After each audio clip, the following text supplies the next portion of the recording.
La Rosa de la Muerte. There are many temptations that both men and women face on a daily basis.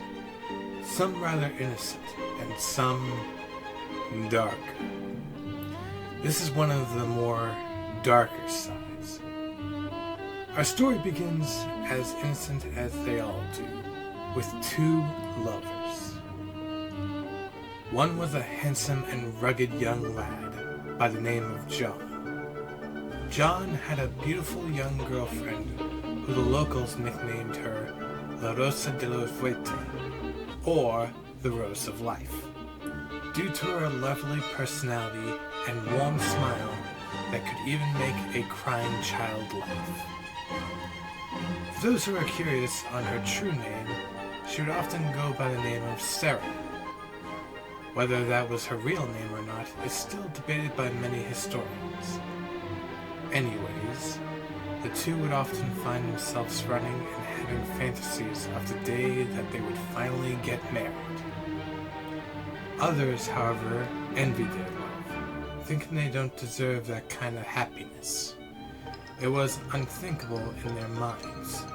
So one night, while everyone was sleeping, 3 burly men took the man and dragged him out from his house, and decided to have a little fun with him.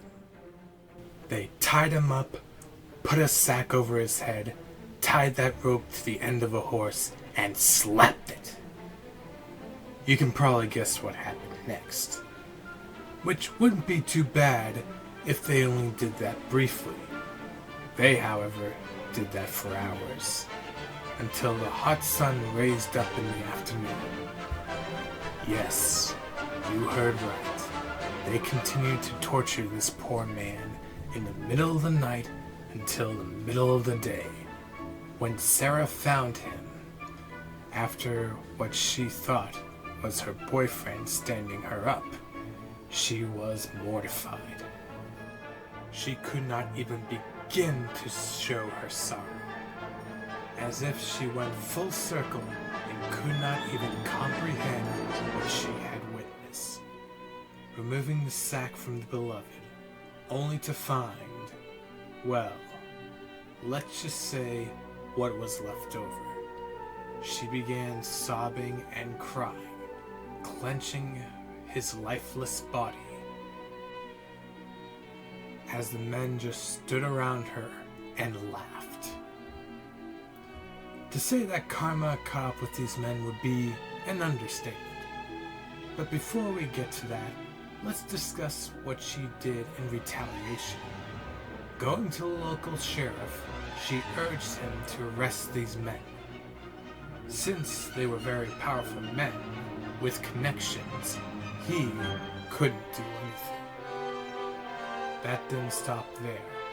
As she went out to bury the young man's grave in a pauper's grave, they snuck up behind her. Bang! In her back, barely missing her heart.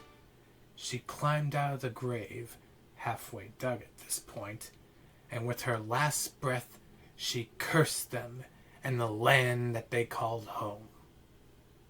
For you see, these were sons of very respectable members of society, and they believed they were immune from these commoners. To this simple woman, they scoff at the idea, thinking such a curse wouldn't work.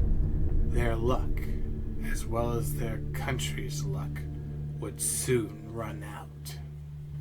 The curse, according to the legend, was that whenever the roses bloom on my tombstone, expect a great tragedy the following day. Now as for the men, they merely laughed at the remark, thinking that there would be no way such an event could ever happen. Now you might be thinking, how can she have a gravestone in a pauper's grave? Well, it just so happened that night, a local friend of the two left a tombstone for the lost couple. Her kindness, however, led to these men and arguably the country's demise. Miraculously, a few days later, roses began to grow by the tombstone, and days later the roses began to bloom.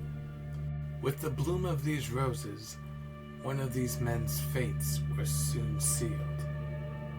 No more than 24 hours after the bloom did all these men met their demise.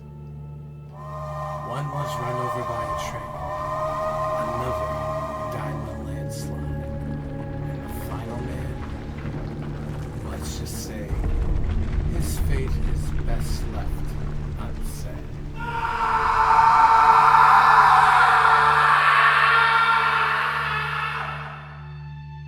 Now some may rub it off as mere coincidence.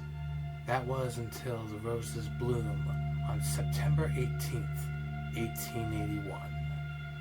One day later. This would continue on with many tragedies in U.S. history.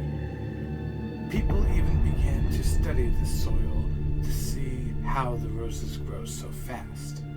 However, the truth was way more frightening.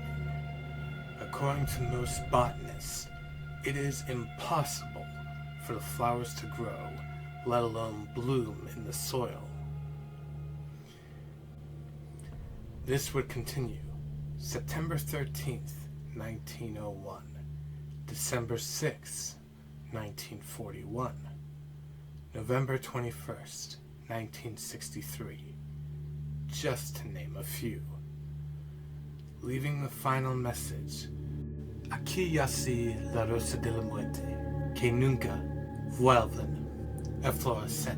Loosely translated, this means, here lies the rose of death. May they never bloom again.